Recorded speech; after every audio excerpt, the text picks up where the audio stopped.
finde ich, fast gar nicht oft genug hören. Denn Gott hat uns nicht gegeben den Geist der Furcht, sondern der Kraft, der Liebe und der Besonnenheit. So findet unser Predigtext einen wunderschönen, kraftvollen und will dann auch positiv sein mit dem, was man als Zeichen so manchmal erkennt.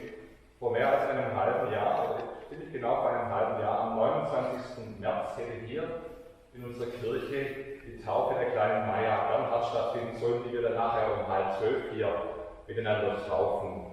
Ihre Eltern haben sich als Taufspruch für ihr Kind damals eben dieses Wort ausgesucht. Bis heute, zufälligerweise oder auch nicht, der Predigtext, den Predigtext praktisch überschreibt. Wunderschön.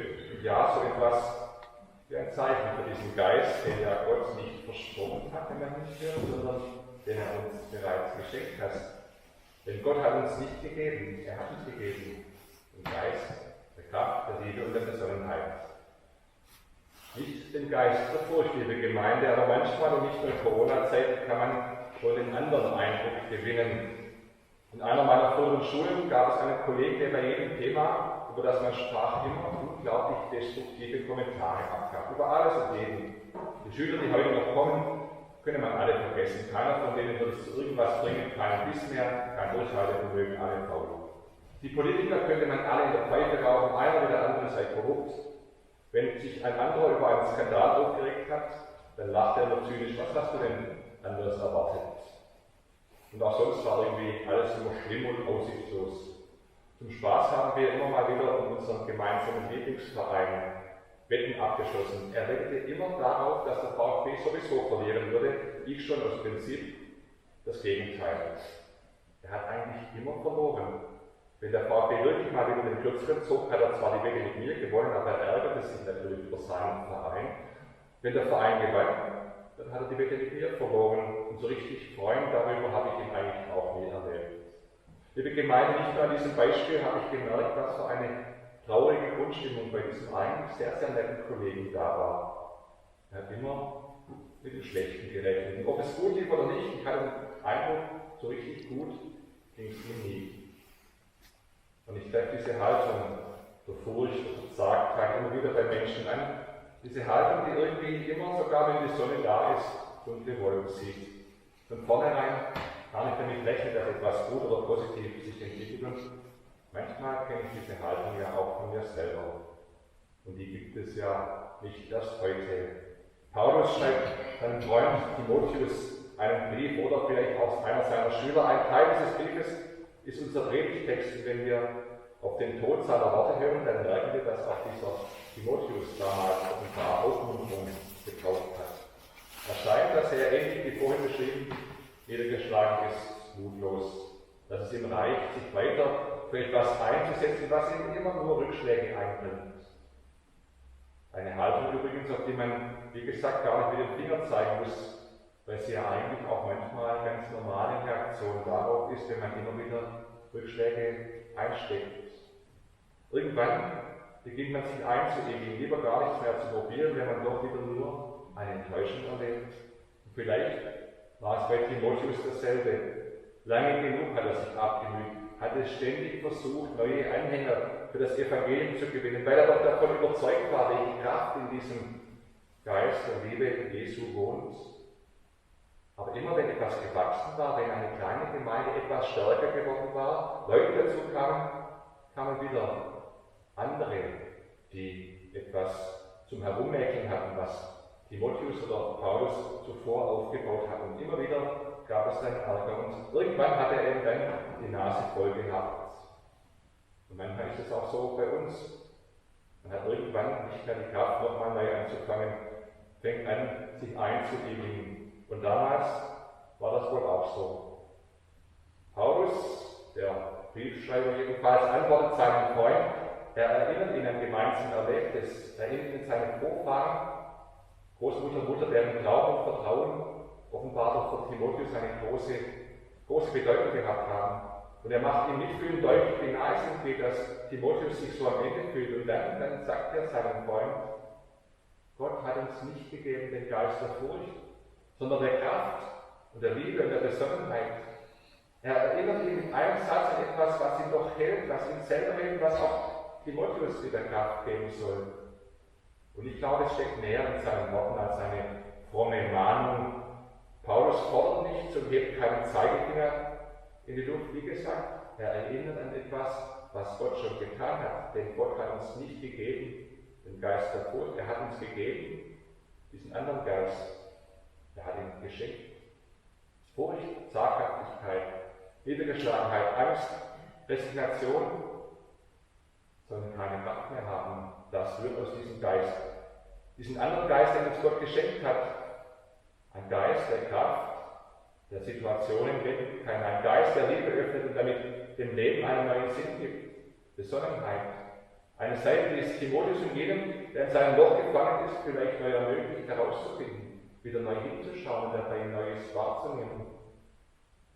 Apropos im Loch sitzen, ich finde es ziemlich auffällig, dass Paulus seinen niedergeschlagenen Freund trösten kann und will. Paulus scheint ja selber nicht in einer rosigen Lage gewesen zu sein. Im nächsten Satz unseres Predigttextes klingt an, dass er seinen Brief aus dem Gefängnis vermutlich in Rom schreibt. Darum schäme ich mich nicht, schreibt er, des Zeugnisses von unserem Herrn noch meiner, der ich sein Gefangener bin, sondern leide mit mir für das Evangelium in der Kraft Gottes. Leide mit mir für das Evangelium in der Kraft Gottes. Liebe Gemeinde, für die beiden Apostelkollegen hat das damals dazugehört, für ihren Glauben und für ihre Überzeugung Opfer auf sich zu nehmen. Für manche Christen in dieser Welt gehört das bis heute dazu. Und auch wenn wir nicht mehr in Gefängnisse geworfen werden, weil wir uns zum Christsein bekennen, Rückschläge, Sorgen, Ängste kennen wir auch. Und mit dem Leid, liebe Gemeinde, müssen wir leider auch oft genug umgehen. Ja, der Geist, der Kraft, der Liebe, der Besonnenheit scheint manchmal ganz klein und die Furcht ganz groß zu sein. Ja, besonders natürlich in diesem Jahr und jetzt in dieser Zeit, in diesen Wochen nach dem Sommer. Wir alle haben doch gehofft und gedacht, es geht vielleicht ein bisschen der Weg zurück in Normalität, dass wir wieder mehr machen und tun können. Aber vielleicht tut da noch einmal oder gerade da das Hinhören gut. Denn in den Worten des Apostels entdecke ich keine extra Aufforderung zur Besonnenheit, sondern schlicht die Feststellung, dass wir diese Haltung, diesen Geist schon haben. Darauf zu achten, wo der in mir ruht, wo der in mir stark werden kann, das scheint mir wichtig. Im Kirchengemeinderat haben wir vorletzte Woche lange diskutiert, was jetzt richtig ist und was falsch. Wie viele Chormitglieder dürfen gemeinsam proben? Ein Kollege, ein Pfarrer aus Apolda in Thüringen, schreibt von ähnlichen Überlegungen. Und das nach einem Ausflug älterer Gemeindeglieder, auch die wollten wieder mehr machen, auf einmal mehrere infiziert waren. Er schreibt, die manchmal etwas belächelnden, oft nervigen, unsere Gottesdienste einschränkenden Corona-Regeln werden nun plötzlich wieder in anderem Licht gesehen. Gut, dass wir in die große Kirche ausgewichen sind. Wir haben dort eine große Stadtkirche und eben die normalen Gottesdienste in einer Kapelle, in einem Krankenhaus gefeiert. Gut, also, dass wir wieder in die große Kirche gegangen sind. Gut, dass wir Regeln mit Augenmaß anwenden, auch wenn es noch keine weitergehenden Einschränkungen vom Staat her gibt. Aber natürlich, so schreibt er, gab es auch Stimmen, die lieber gänzlich wieder auf Gottesdienste verzichten sollten und andere, die gänzlich alles freigeben wollen. Liebe Gemeinde, mein Kollege beschreibt unsere Unsicherheit dieser Tage. Was, wenn etwas passiert? Wie stünden wir in der Öffentlichkeit da? Auch das haben wir uns gefragt. Müssen wir uns als Christen nicht auch als Vorbild zeigen? So hat er gefragt, so frage ich mich manchmal. Aber was ist in dieser Zeit vorbildlich? Alles absagen und damit vor allem die Schwächeren schützen? Ist das besonnen oder nicht doch der Geist der Furcht? Oder befreit sagen, wir müssen uns als Christen schon mehr trauen, mehr wagen, mehr vertrauen? Darum ging es auch bei uns im Kirchengemeinderat. Ja, natürlich braucht es Gottesdienst, braucht es Nähe, Gemeinschaft, brauchen wir dringend auch wieder mehr Geselligkeit und auch Zuversicht. Was wir aber nicht brauchen, ist Leichtsinn, wird schon gut gehen oder gar Höchst, Überheblichkeit. Gott wird uns schon schützen. Liebe Gemeinde, eigentlich möchte ich gerne den richtigen Weg zwischen diesen beiden Polen finden und das nicht nur im Hinblick auf ein Virus. Denn Gott hat uns nicht gegeben den Geist der Furcht, sondern der Kraft, der Liebe und der Besonnenheit. Kraft, Liebe, Besonnenheit. Beim Nachdenken ist mir eine philosophische Unterscheidung in den Sinn gekommen, in dem Studium damals lernen mussten. Das war doch irgendwas mit dem Hegel und der Dialektik. Dieser Gedanke meint Folgendes: Es gibt eine bestehende Auffassung, eine These und oft eine ihr widerstreitende, gegensätzliche, die Antithese, für die es oft auch gute Argumente gibt, und dann so eine Art Lösung, viel mehr als ein Mittelweg, sondern eine neue Sicht aus beiden, die Synthese. These, Antithese, Synthese. Wenn ich im eben aufgeworfenen Problem einmal die 3 Begriffe aus dem Predigtext eintrage, dann wäre vielleicht die Kraft, das Zutrauen, das wird schon, lass uns mehr wagen, die These. Und als Antithese käme dann die Besonnenheit, Vorsicht, Risiken, ehrlich in Kauf nehmen und dabei immer das Wohl der anderen im Blick zu behalten. Die Synthese, liebe Gemeinde, die Lösung, die beides aufnimmt, ist die Liebe, die vor allem immer den anderen im Blick behält. Diese Liebe Gottes, die uns schenkt und die ich anderen weitergeben möchte. Nicht so sehr das, was ich mir wünsche, was ich doch jetzt wieder endlich will, Normalität, sondern Liebe, die sich zurücknimmt, weil sie den anderen im Blick behält. Und man könnte meinen, dass das auf eine andere Art schon einmal im 1. Korintherbrief ausgedrückt ist. Nun aber eben Glaube, Hoffnung, Liebe, diese 3. Aber die Liebe ist die größte unter ihnen. Nicht Synthese nennt Paulus die Liebe, sondern die größte unter ihnen. Oder aber in unserem Predigtext, denn Gott hat uns nicht gegeben den Geist der Furcht, sondern der Kraft, der Liebe und der Besonnenheit. Der Geist der Liebe, der auf wundersame Weise die beiden Pole verbinden kann. Mir gefällt dieses Bild ehrlicherweise gut, weil sie das auch nicht, diese Pole Kraft, Besonnenheit nicht gegeneinander ausspielt, sondern verbindet in einem Einklang.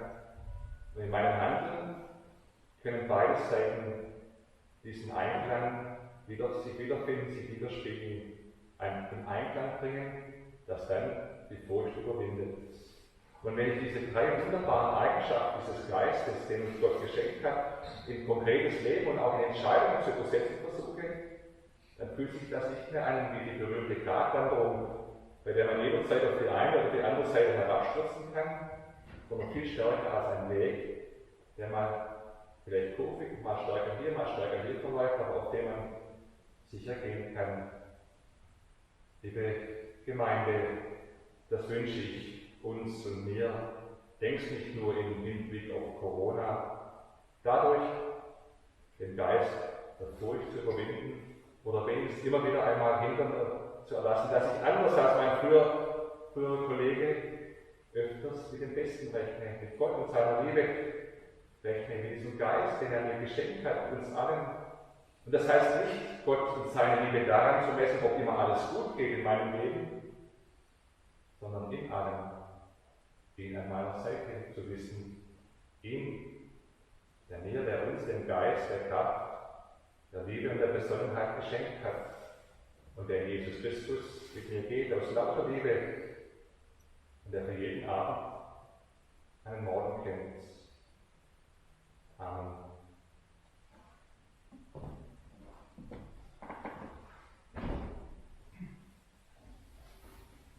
Ein reines Herz, Herr, schaff in mir.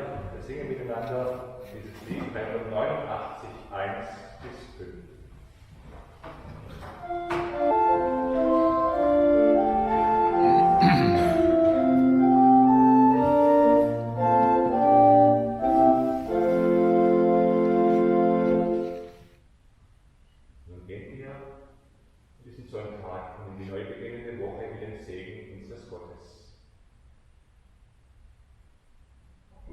Der Herr segne euch und behüte euch.